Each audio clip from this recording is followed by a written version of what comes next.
Siapa saja sih yang bisa sombong itu, Mas? Jadi gini, orang itu dari punya sepeda terus punya motor, dia mulai muncul kesombongan. Dari punya motor menjadi punya mobil, tambah lagi kesombongan. Jadi dia terancam sebenarnya oleh kelemahan jiwa. Jadi setiap akses yang naik, akses yang berkembang, itu resikonya karena dia harus diwadahi oleh jiwa manusia yang lemah, maka eksesnya adalah kesombongan itu, keangkuhan.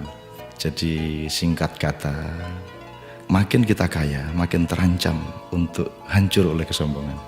Dan ini bukan hanya soal kaya, makin pinter juga biasanya makin sombong, Mas. Jadi ada yang namanya kesombongan feodal, itu untuk orang-orang kaya. Ada kesombongan kuasa, itu orang tuh makin berkuasa, makin sombong, makin tidak tahu bagaimana berdiri sejajar dengan orang lain. Jadi kekuasaan menciptakan kesombongan, kekayaan menciptakan kesombongan. Dan saya ingin mengatakan poin yang sebenarnya bukan itu. Kepandaian juga sangat berbahaya untuk memunculkan kesombongan kita. Dalam bahasa populer kita sebut keangkuhan intelektual. Tapi yang lebih berbahaya lagi, menjadi orang soleh, orang alim itu juga bisa menimbulkan kesombongan. Jadi banyak orang-orang yang beragama dengan tekun, salah satu hasilnya adalah dia sombong atas orang lain. Diam-diam selalu merasa lebih hebat dari orang lain, lebih masuk surga daripada orang lain, lebih diterima Allah oleh orang lain. Jadi teman-teman sekalian, sesungguhnya ajaran yang paling dahsyat keindahannya adalah ajaran mengenai tawadhu, ajaran mengenai kerendahan hati.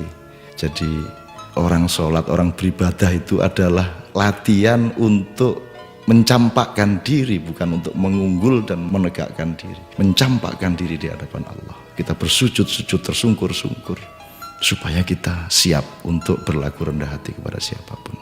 Karena sekarang ini betul-betul bukan hanya orang kaya, bukan hanya orang kuasa, bukan hanya orang pintar, tapi orang alim juga sombong. Itu namanya kesombongan kesombongan orang alim. Jadi tidak lantas kita jangan jadi alim supaya tidak sombong, atau jangan tidak kaya supaya tidak sombong, tidak begitu. Tapi kayalah tapi tidak usah sombong, kuasalah tapi rendah hati, pandailah, karena itu menjadi justru lebih arif dan menjadi alim serta solehlah, supaya engkau mampu merendahkan dirimu di bawah orang yang paling rendah pun di kampung-kampung yang kumuh tempat engkau lewat dengan kakimu. Terima kasih.